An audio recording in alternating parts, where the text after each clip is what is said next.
क्या झारखंड के हेमंत कैबिनेट में बड़ा फेरबदल होने जा रहा है? क्या कांग्रेस कोटे के मंत्रियों को बदलने की तैयारी है?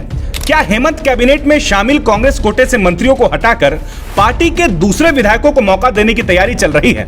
क्या झारखंड कांग्रेस में सांगठनिक स्तर पर भी और बदलाव दिखेंगे? क्या छत्तीसगढ़, मध्य प्रदेश और राजस्थान में करारी हार के बाद अगले साल झारखंड में होने वाले विधानसभा चुनाव से पहले प्रदेश कांग्रेस डैमेज कंट्रोल करने की कोशिश में लगी है? ये सवाल उठ रहे हैं जब झारखंड कांग्रेस के प्रभारी को बदला गया है।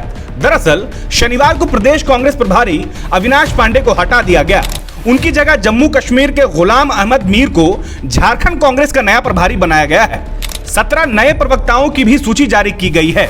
राजनीतिक गलियारों में चर्चा है कि आने वाले दिनों में हेमंत कैबिनेट में शामिल कांग्रेस कोटे के मंत्रियों को भी बदला जाएगा। दरअसल पिछले 1 साल से प्रदेश कांग्रेस में अंदर खाने ही शीर्ष नेतृत्व में बदलाव की मांग चल रही है।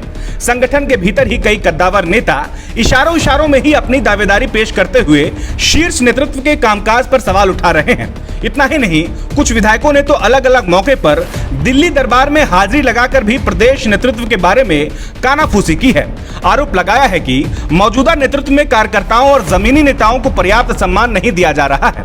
मध्य प्रदेश, छत्तीसगढ़ और राजस्थान में हार के बाद तो यह भागम भाग और भी तेज हो गई है।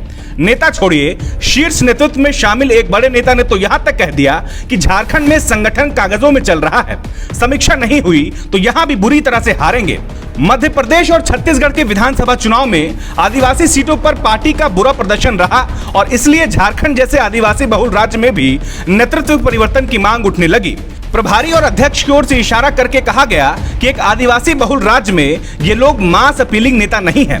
न केवल संगठन बल्कि मंत्रियों को बदलने की मांग भी उठती रही है। कार्यकर्ताओं और विधायकों ने तो मंत्रियों के कामकाज की शिकायत की ही, खुद प्रभारी भी नाखुशी जाहिर कर चुके हैं। हाँ, बात दीगर है कि उन्होंने पलटी मार ली थी। दरअसल अप्रैल 2023 में प्रभारी अविनाश पांडे ने कहा था कि कांग्रेस कोटे के कुछ मंत्रियों को कामकाज संतोषजनक नहीं है, संगठन में व्यक्तिगत एजेंडा नहीं चलेगा, मंत्रियों को जनता के बीच पहुंचना होगा और संगठन के कामकाज में लगना होगा।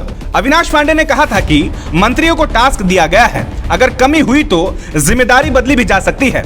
हालांकि इसके एक दिन बाद ही उन्होंने कहा था कि मंत्री ठीक काम कर रहे हैं, बदलाव की जरूरत नहीं। हालांकि एक विधायक ने तो अभी पिछले महीने ही स्वास्थ्य मंत्रालय के कामकाज पर सवाल उठाया था। राजनीतिक गलियारों में चर्चा है कि मध्य प्रदेश, छत्तीसगढ़ और राजस्थान में पार्टी की हार के बाद झारखंड कांग्रेस में जिस प्रकार प्रभारी बदले गए हैं, वैसे ही कुछ और बड़े बदलाव जल्द दिखेंगे। इनमें हेमंत कैबिनेट में शामिल कांग्रेस कोटे के मंत्रियों को हटाना एक प्रमुख फैसला भी होगा। सूत्रों के हवाले से मिली खबरों के मुताबिक प्रदेश कांग्रेस के अंदर खाने मंत्रियों के कामकाज की समीक्षा की गई और उनका प्रदर्शन बहुत खराब श्रेणी में पाया गया है। रिपोर्ट मिली है कि मंत्रियों ने विभाग तो ठीक से नहीं संभाला, जनता से जुड़ाव भी नहीं रख पाए। मंत्रियों के रवैये से कार्यकर्ता नाराज हैं।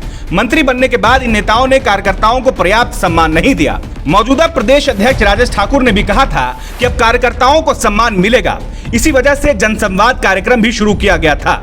खैर, हेमंत कैबिनेट से कांग्रेस कोटे के 4 मंत्री हैं। बादल पत्रलेख कृषि, पशुपालन और सहकारिता मंत्री हैं।